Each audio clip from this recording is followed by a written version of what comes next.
ይሄ ቦታ ጣዖት ሲመለክበት የነበረ ቦታ ነው። በጣም ብዙ ዘንዶ የሚመለክበት፣ እባቦች የሚመለኩበት፣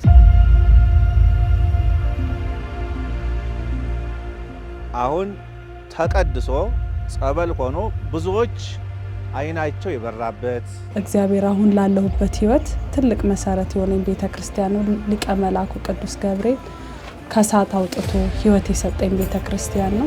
ገብርኤል ያልኩት ቅዱስ ገብርኤል ድረስልኝ ያልኩት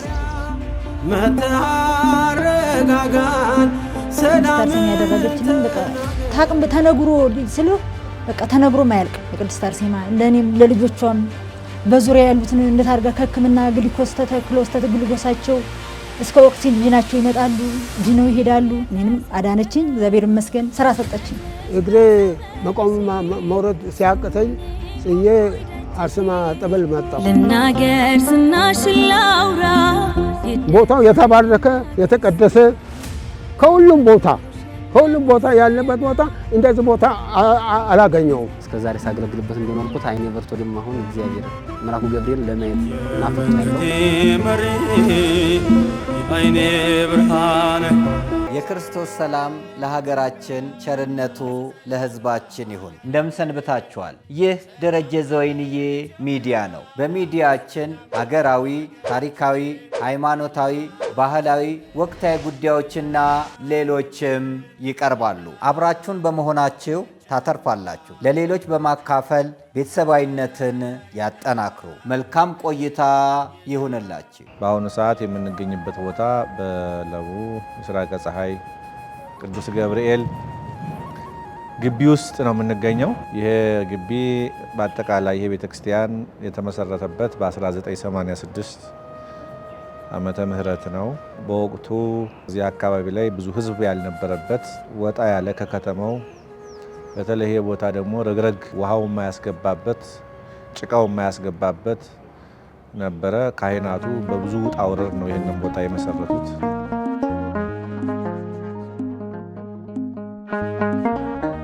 ይሄ ቤተክርስቲያን ከተጀመረ ጀምሮ አሁን ያለበት አዲሱ ከመጀመሩ በፊት ጊዜ ጀምሮ ነው ያለሁት። ቤተክርስቲያኑ የተሰራው በአካባቢው የሚገኙ ምዕመናን አባቶቻችንና እናቶቻችን እንደነገሩን ከሆነ በ1986 ዓመተ ምህረት ነው።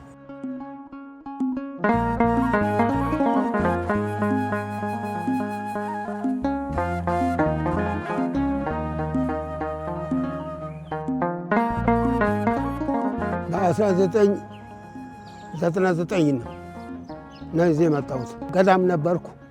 ከዛ ህመሙ አልሻልን ሲል ቦታውን ጥዬ ወደዚህ አዲስ አበባ ገባሁ። ገብቼ በአናጢነት ነበር የቆየሁት። ከዛ በኋላ የምሰራበት ቦታ እስከ 5ኛ ፎቅ ሲሰራ የቆየሁበት እግሬ መቆም መውረድ ሲያቅተኝ ጽዬ አርሴማ ጠበል መጣሁ።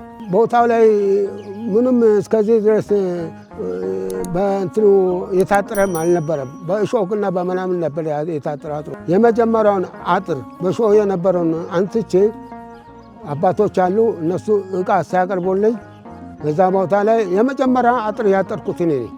ከዛ በኋላ ውለታው ትንሽ ለሷ ይሄ አይበቃኝም በሚል ሁኔታ ወደ ሀገሬ ተመልሼ እንዳልሄድ እዛው 3 ዓመት በሙሉ እየተጠመኩ እያገለገልኩ እዛ ሲኖር ጣት ነበርኩ። እዛ ደህና ስለሆንኩ ጉልበቴ እያለ ይሄ ሰውዬማ በነፃ እንደዚህ የሚያገለግል ከሆነ እንዴት ይለቃልን በሚል ሁኔታ ያሉት የቤተክርስቲያን አስተዳዳሪዎች እኔን ወደ ቤተክርስቲያኑ ሳቦኝና ከዛ ቦታ ሳጥን እያዞርኩ 3 ዓመት ሳገለግል ከዛ በኋላ 2000 ላይ ወደዚህ ቦታ ገባሁ። እዚህ ቦታ ወጣት የነበርኩ መልኩሽም እዚህ ሳገለግል ይኸው እስካሁን ድረስ በቁልፍ ያዥነት ሳገለግል ቆይቻለሁ።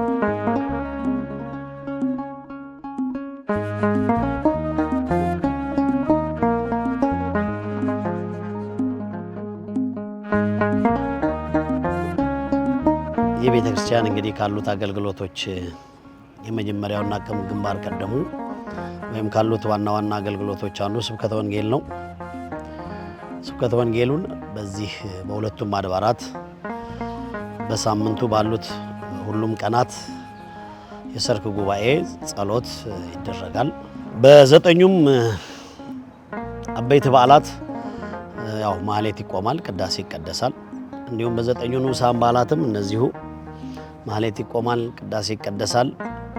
በቅዱስ ገብርኤል በእመቤታችንና በዮሐንስ ቀን እዚህ ታላቁ ቦታ ላይ እዚህ የቅዱስ ገብርኤል ቦታ ላይ አገልግሎት ይሰጣል፣ ስብከተ ወንጌል ይሰጣል። እታች ወይንም ለቡ መርጦላ ቅድስት አርሴማ ወአቡነ አዳም ወእስትንፋሰ ክርስቶስ በአርሴማ ቀን ጠዋትና ማታ ሰርክ ጉባኤ፣ እስትንፋሰ ክርስቶስ ቀን ደግሞ ጠዋትና ማታ ልዩ ጉባኤ የተካሄደበት የሚገኝ ነው። እንደ ስብከተ ወንጌል ባለን አገልግሎት በደብሩ ላይ ያሉ ሰባኪያን ወንጌል ሙሉ በሙሉ ማለት እስከሚቻል ድረስ ከእድሜ መግፋት በተጨማሪ ሌላ ችግር ሳይኖር ሁሉም አገልጋዮች በቤተክርስቲያኒቱ ትምህርት ወይ በአብነቱ ወይ በቴዎሎጂው ራሳቸውን አፕዴት ያደረጉ ናቸው።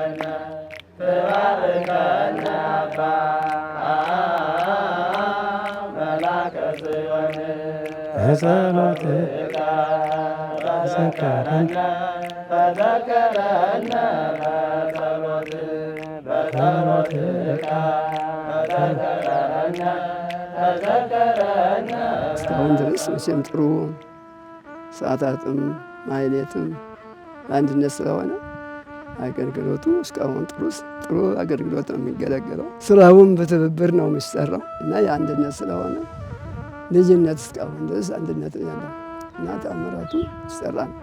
ጸሎቱም የበለጠ አባቶች ያሉበት ቦታ ስለሆነ ጥሩ ሱባኤም ያለው።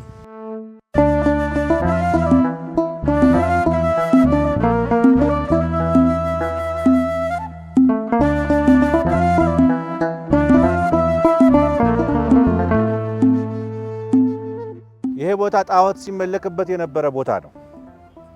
በጣም ብዙ ዘንዶ የሚመለክበት፣ እባቦች የሚመለኩበት፣ ግብር የሚገበርበት፣ ለጣዖት ቀደም ሲል መስዋዕት የሚቀርብበትና መስዋዕት የሚሰዋበት ቦታ ነው። ይሄ ቦታ እንግዲህ ጣዖቱ ተሰብሮ የዘንዶ መንፈስ ተመቶ ያ ጣዖት የሚመለክበት ቦታ አሁን ተቀድሶ ጸበል ሆኖ ብዙዎች አይናቸው የበራበት፣ ብዙዎች 30 ዓመት 20 ዓመት ታመው መፍትሄ ያጡ ሰዎች መጥተው እዚህ ቦታ ላይ ምህረት ያገኙበት፣ ፈውሳቸው የተረጋገጠበት፣ አይናቸው የበራበት፣ ሽባዎች ቀና ብለው የሄዱበት ታላቅ ቦታ ነው።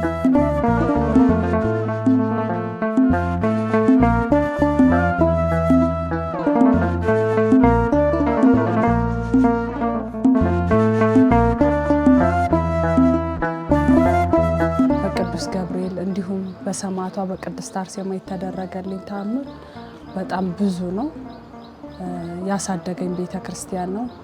ክርስትናን ያወቅኩበት አሁን ላለሁበት መሰረት የሆነኝ ቤተ ክርስቲያን ነው። እግዚአብሔርን እንዳቅ የረዳኝ ቤተ ክርስቲያን ነው። ስላሴዎችን እንዳቅ የረዳኝ ቤተ ክርስቲያን ነው። ሕይወትን እንዳገኝ የረዳኝ ቤተ ክርስቲያን ነው። እዚህ ትላልቅ አባቶች አሉ፣ ትላልቅ አስተማሪዎች አሉ። ትልቅ ካቴድራል ነው። ለቡ ቅዱስ ገብርኤል ቤተ ክርስቲያን ሕይወት የሚገኝበት ነው እና የተደረገልኝ ተአምር በጣም በብዙ ነው። በብዙ እግዚአብሔር ትላንትናዬን አስትቶ ዛሬን እንዲይዝ ሕይወት እንዳገኝ ያደረገልኝ ነው። በጸበሉ ተፈውሻለሁ፣ ድኛለሁ። ያመኝ ነበረ፣ ተፈውሼበታለሁ፣ ድኛለሁ። ትዳሬ ተባርኮ ትዳር አግኝቼ ትዳሬ ተባርኮ ልጆች እንዳገኝ የ6 ልጆች እናት ነኝ። እግዚአብሔር አሁን ላለሁበት ሕይወት ትልቅ መሰረት የሆነኝ ቤተ ክርስቲያን ነው። ሊቀ መላኩ ቅዱስ ገብርኤል ከሳት አውጥቶ ሕይወት የሰጠኝ ቤተ ክርስቲያን ነው።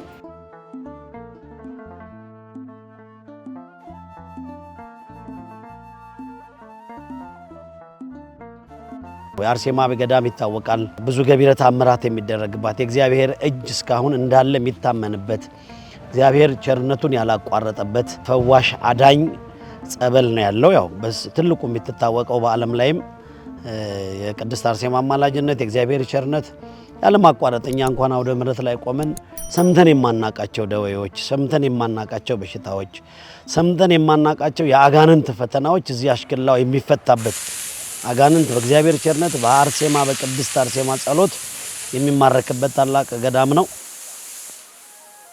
ለ3 ዓመት በምንጣፍ ነበር ክፍለ ሀገር እያለሁ ማለት ነው።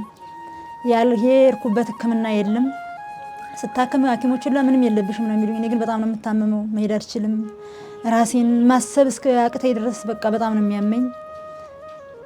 ከዛ ተመላለስኩ እና መፍትሄ አላገኘሁም። ዝም ብዬ ገብርኤል ቤተክርስቲያን እየሄድኩ ጸልያለሁ። ገብርኤል ቤተክርስቲያን ውስጥ የቅድስት አርሴማ ምስለ ስዕል፣ ቅድስት አርሴማን አላቃትም ነበር። ይሁን ስዕል አለች። በቃ ማን ይሁን ይሄ ስዕል? ወንዱ ላይ ይመስለኛል። ይሄ ስዕል ማን ነው እያልኩኝ እያለ ከዛ ተገብርኤል ቤተክርስቲያን መጥቼ የሆነ አንድ የግል ሐኪም ሄድኩኝ። እዛ ሄጅ ተመረመርኩና በቃ ያንቺ ህክምና አዲስ አበባ ትሄጂና ከአንገት በላይ ትታያለሽ፣ ጦር ኃይሎች አለ ትታያለሽ ያለችኝና ዶክተሯ ዘመዴም አይደለች እሷ 3 ሳምንት ያክል ቤቷ ቁጭ አደረገችኝ። እየተከታተለሽ በሽታውን በቃ በሽታው አይድንም በቃ ይባሰኝ ነው የሚሄድ። ከዛ እህቷ ስላሴን ዝክር ትዘክር ነበረ ዶክተሯ አዲስ አበባ ይዛኝ መጣች። እዛ መጣችና ጦር ኃይሎች ብዙ ጊዜ ታከምኩኝ፣ አልዳንኩም። ከዛ የሆኑ እናት የሆነች ምስለ ስዕል ዝም ብላ በህልሜ ትታየኛለች፣ አላቃትም ግን ከዛ ይቺ ስዕል እንዲህ ያለች ስዕል ትታየኛለች ስላቸው እስኪ ስዕል ላሳይሻለሁ ነው ያሳዩኛል። ኪዳነ ምሕረትን፣ ክርስቶስ ሰምራን በቃ ብዙ ስዕል ሲያሳዩኝ እንዲህ ይቻለች ምን የምትታይ ሌላ ስዕል ናት። ከዛ የሆነች ስዕል አመጡ። በቃ ይቺማ ቅድስት አርሴማ ናት፣ ይቺን እዚህማ መውሰድ ያለብኝ አሉና አሳዩኝና ለው ቅድስት አርሴማ መጣኝ። 2008 ላይ ስመጣ ገና ደጇ ደርሼ ማለት ነው። እኔ ክርስትና ብዙ የገባኝ አይደለም ነበር ክፍለ ሀገር ማለት ነው። በቃ ተሳልም የገና እንዲጎንበስ ሳልኩኝ ስለዋለ ያቺ ያየዋት ስዕል በህልሜ ያየዋት ስዕል አገኘኋት። ከዛ ባፍንጫ የሆነ ነገር ነው ያወጣችልኝ። በቃ ጀደደደደ ይላል ቢጫ የመሰለ ነገር ካፍንጫ ራሴን ነበር የሚያመኝ። ከዛ ጠበሏ ገባው። እግዚአብሔር ይመስገን ዳንኩኝ። ቅድስት አርሴማ ያደረገችልኝ በቃ ታቅም ተነግሮ ስለ በቃ ተነግሮ ማያልቅ የቅድስት አርሴማ ለኔም ለልጆቿም በዙሪያ ያሉትን እንዴት አድርጋ ከህክምና ግሉኮስ ተተክሎ ግሉኮሳቸው እስከ ኦክሲጅናቸው ይመጣሉ፣ ድነው ይሄዳሉ። እኔንም አዳነችኝ። እግዚአብሔር ይመስገን ስራ ሰጠችኝ ደጇ ላይ በቃ ቅዱስ ገብርኤል ወደ አርሴማ አስተላለፈ ማለት ነው። ክፍለ ሀገር የሚወደው ቅዱስ ገብርኤል ስዕሏ እዛ ውስጥ አለ፣ ግን አላቃትም ስዕሏን ነበር። ለለው ቅድስት አርሴማ ሰጠኝ። እዚሁም ቅዱስ ገብርኤል አለ አጠገቧ፣ አዳነችኝ፣ ስራ ሰጠችኝ። እግዚአብሔር ይመስገን። እጀጋቸው ታስረው መጡ ሰዎች ተፈውሰው ሲሄዱ ብዙዎችን አይቻለሁ። ብዙ ታምራትም ከኤሊስም ከኩላሊት እንኳን ድኛለሁ ተፈወሱ ብሎ ሲናገሩ ብዙ እንሰማለን። ብዙ ታምራት ሲናገሩት በዓይኔም ስላየሁ ጨንጓራ እንኳ ሕክምና ስንት ለፍቶ እህል የማይበላ ሰው 40 ቀን ጾሞን እዚህ ተቀምጦ ድኖ ዛሬ ስራ ገብቶ እየሰራ አየዋለሁ። መቆም አልችልም። ፊት የሚሰራው ናጥነት ወደታች መውረድ አልችልም። አቅሜ እግሬ በቃ መስራት አይችልም። መራመድም አልችልም። ሲቀመጥም ያስቸግረኛል። ስለዚህ መራመድ የማልችለው ሰውዬ ገብቼ እየተጠመኩ እየወጣሁ እየተጠመኩ እዛው በደብሩ ውስጥ እያገለገልኩ ዝም ብዬ ያቀን እየሰራሁ በሽታው ሕክምና ብሄድ ሕክምናው አልቻለኝም። ሕክምና ስላልቻለኝ መጥቼ በጠበሏ ኃይል ነው ይህንን መቆምና መንቀሳቀስ የቻልኩት። ስለዚህ በሽታዬ እንደ ሪድ ነገር አድርጎ የእግሬ መንቀሳቀስ አልችለውም። ያንን ነገር ከዛ በኋላ እየተጠመኩ እንደ ልብ መንቀሳቀስ ቻልኩ።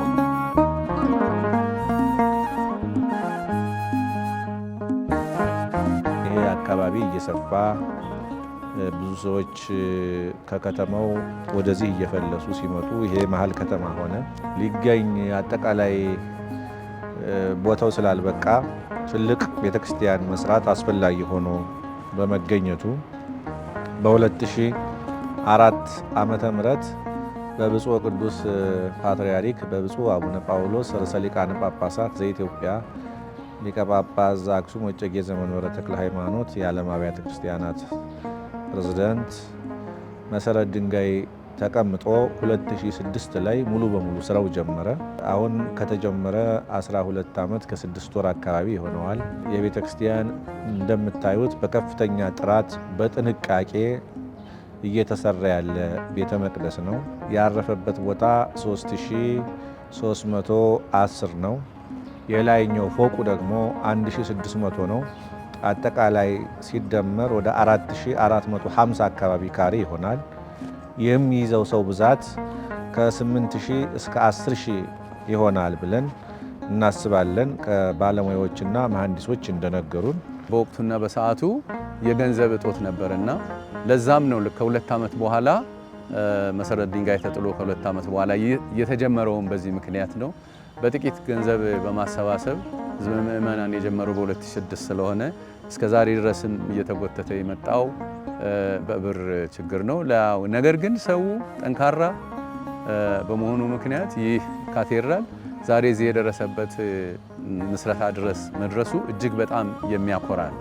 ችግሩ ይሄ ነው። እኔ እድለኛ ሆኜ በመሰረቱ ጊዜ በምርቃቱ ላይ አባ ጳውሎስን ቪዲዮ ቀርጫቸው ነበርና ምናልባትም እዛ ላይ ከተናገሩት ጥቂቶቹን ብናገር ደስ ይለኛል። እናንተ ህዝበ ምእመናን በርቱ፣ ስሩ፣ የአዳም ልጆች ናችሁ። ይህንን ሰፊ በየትኛውም አብያተ ክርስቲያን የሌለውን ቦታ ይዛችሁ ብዙ አታቆዩ። መንገድ ላይ የአዳም ልጅ ያልሆነ የለም፣ ለምኑና ይህንን ስሩ ብለው የሰጡት መመሪያ ከምን ጊዜም በላይ የሚያስደስተኝ ስለነበረ በዚሁ መሰረት ነው ህዝቡም ሳይታክት ከሚችለው አንጻር እየሰራ ለዚህ ቦታ ያደረሰው ይመስለኛል። የሚሰራው የኢትዮጵያ ህዝብ የሚሰሩት እግዚአብሔር የፈቀደላቸው ናቸው። እናንተ ተዘጋጅታችሁ ማወጅ እሪ እግዚኦ ማለት ብቻ ደግሞ የተቀምጣችሁት እንደ አብርሃም በተመሳቀለ መንገድ ላይ በየጫፉ ድንኳን ተግባር ተጨጥረም እንደ አዳምን ስለይዘ ምን ችግር አለ? ስለዚህ እንደ በእውነቱ ሊቃውንቶቻችንም ተባበሩ። ምዕመናን ምዕመናት የተለመደው ፈቃደኝነታቸው ሁልጊዜ ይኑርና እንግዲህ ከዛ በኋላ ስራዎቹ ሲቆሙ ሲሄዱ ግን ብዙም ቆመ ሳይባል ስራዎቹ ሳይታክቱ ምናልባት የሰው ብዛት የነበረው እየተቀነሰ በተገኘው ነገር ሁሉ እንግዲህ የኮንስትራክሽን ስራ እንደምታውቁት የሲሚንቶ፣ የአሸዋ፣ የብረት የሁሉም ጥያቄ ውስጥ ይገባ ስለነበረ በእንደዚህ አይነት ነው ጊዜ ፈጅቶ የተቀመጠው። አሁን ምእመን ሁሉ ታጥቆ ተነሳ። አባታችን አባ እስጢፋኖስ ከመጡ በኋላ በተለይም በአንድ ንስሐ ልጃቸው የቅድስት አርሴማ ቤተክርስቲያን በአንድ ዓመት ከ2 ወር ውስጥ ከ150 ሚሊዮን ብር በላይ በልጃቸው አማካይነት ካሰሩ በኋላ አሁንም ቢሆን ታጥቀው ለአንድ ሳምንት ምህላ ሱባኤ እንዲገቡ አስደርገው ከባለፈው 15 ጀምሮ ኮሚቴ ተቋቁሞ አሁን እናንተም ተጋብዛችሁ መታችሁ ይህንን የገንዘብ ማሰባሰብ ስራ ላይ ነው ያለ ነው። 90% የደረሰውን ቤተ መቅደስ በ2019 ለማስመረቅና ታቦተ ሕጉን ከመቃኞ ቤተክርስቲያን ወደዚህ ቦታ ለማስገባት በመላው ዓለም የሚገኙ ልጆቻችን ለዚህ ቤተክርስቲያን የተቻላቸውን አስተዋጽኦ እንዲያደርጉ ይህም ቤተክርስቲያን ተባብረን እንድንጨርስ ነው። ከጊዜ በኋላ ነው የታወርኩት። እኔ በሕክምና ስህተት ነው ታውሬ አሁን በዚህ በግቢው ነው የምኖረው እኔ እና እስካሁን እስካለበት ድረስ በጣም በሚያስደስት ሁኔታ ነው ህንጻው። እንግዲህ አሁን አይኔ ባያየው አይኔ እስካለ ድረስ አገልግያለሁ። 14 ዓመት አገልግያለሁ። እግዚአብሔር ይመስገን። ቅዱስ ገብርኤል ሐሳት የሚያወጣ ቅዱስ ገብርኤል ሁሉንም ኢትዮጵያውያን ይህንን ህንጻ አይቶ እንዲረዳ የሚል ምስክር አለኝ።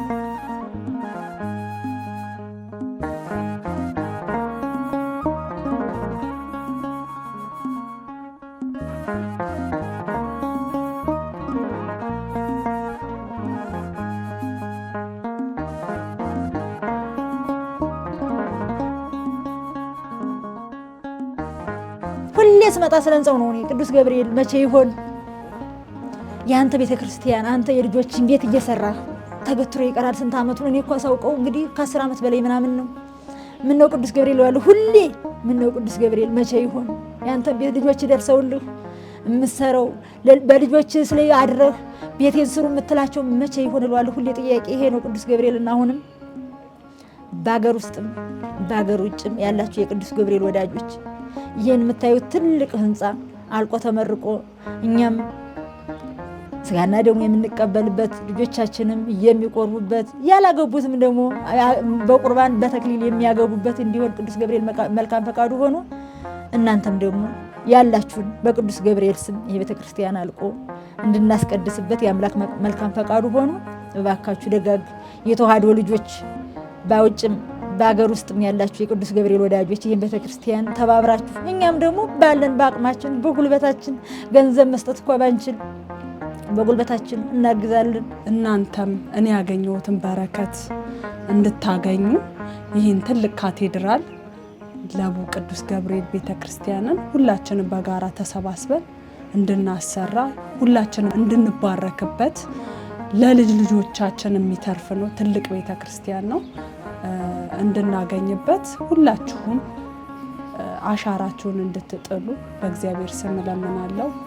አልቆ አስመርቀን ደግሞ በቤቱ እንዲቀደስበት ብናደርግ በሊቀ መላኩ በቅዱስ ገብርኤል ስም እማጸናችኋለሁ። ይልቁንም ደግሞ ይሄን የተጀመረውን ህንጻ ቤተክርስቲያን ባላሳለሰ ጥረት ከኋላ ያለውን እየተውን ወደፊት የሚወስደውን መንገድ እየተጓዝን ይሄን ታላቁን ካቴድራል ለትውልድ የሚበቃበትን መንገድ ሁላችንም እንደ አንድ ልብ መካሪ እንደ አንድ ቃል ተናጋሪ ሆነን እንድንፈጽም በደብሩ በሁለቱም አድባራት ስብከተ ወንጌል ክፍል ኃላፊነቴ ባለኝ አገልግሎት ስም ህዝበ ክርስቲያኑ አይኑን ሁሉ ማለት ነው አይኑን ሁሉ መላው የኢትዮጵያ ህዝብ አይኑን እዚህ ካቴድራል ላይ አድርጎ መጪው ከባድ ዘመን ስለሆነ መጪው አሳሳቢ ዘመን ስለሆነ የተጀመርነውን ደግሞ መጨረስ ከኛ ከክርስቲያኖች ስለሚጠበቅ እግዚአብሔር ሐሳቡን ስላላቋረጠ እግዚአብሔር ቸርነቱን ስላላቋረጠ እግዚአብሔር ርኅራኄውን ስላላቋረጠ ምንም እንኳን ዘመኑ የፈተና ዘመን ቢሆንም ይሄንን እያለፍን ካቴድራላችንን ወይንም እየተሰራ ያለውን ታላቁን ቤተክርስቲያን ከፍጻሜ እንድናደርስ በሁለቱም አድባራት ቤተክርስቲያናት ስም ጥሬን አስተላልፋለሁ። ብዙ ሰዎች አሉ በየቦታው ምናልባት እንደኔ ተምረው ቦታው ያለማወቃቸው በየቦታው ተንከራተው የሚኖሩ ሰዎች አሉ። እነዛ ሰዎች እግዚአብሔር ፈቃድ ሆኖ በየቦታው ጠበል ያለበት ቦታና እድል ያላቸው እነዚህ ሰዎች ቦታውን አያውቁበትም። ስለዚህ እንደኔ መጥተው እዚህ ቦታ ቶሎ ብሎ ወጥቶ ማሄድ ሳይሆን ያለበት ቦታ ቁጭ ብለው እግዚአብሔር ለምን በትክክል ሰዓቱን ጠብቀው ቢቀመጡ የበለጠ ውጤት ያገኙበታል። ግን እኔ ዘመድ ወገን አባት እናት የሌለበት ቦታ ላይ ወገን ሆኖ ለኔ ዘመድ አጋዥ ሆኖ ይህንን ቦታ ሲያበሉኝ ሲያጠጡኝ ጡረታ አድርጎን ጡረታም ጭምር ለኔ እዚህ ቦታ የሰጡኝ እግዚአብሔር ፈቃድ ሆኖ እኛ የቅዱስ አባቶች በዚህ ቦታ ቢመጡ እንደኔ ቦታ ያገኛሉ፣ እንደኔ ጤና ያገኛሉ።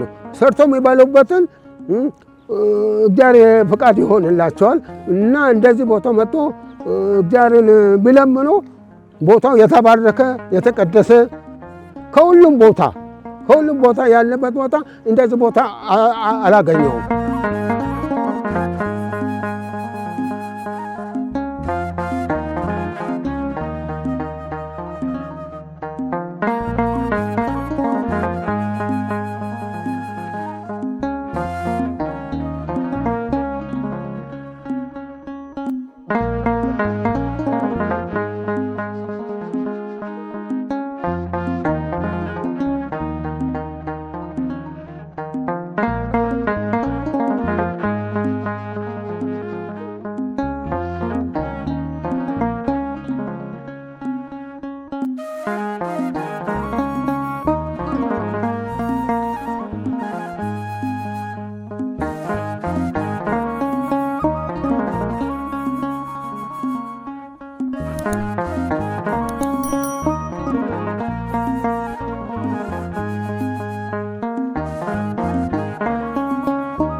በትላንትናና በነገ መካከል ያለን ዛሬ ነን። ዛሬ ላይ ሆነን ነገን በበጎ ነገር እንገንባ።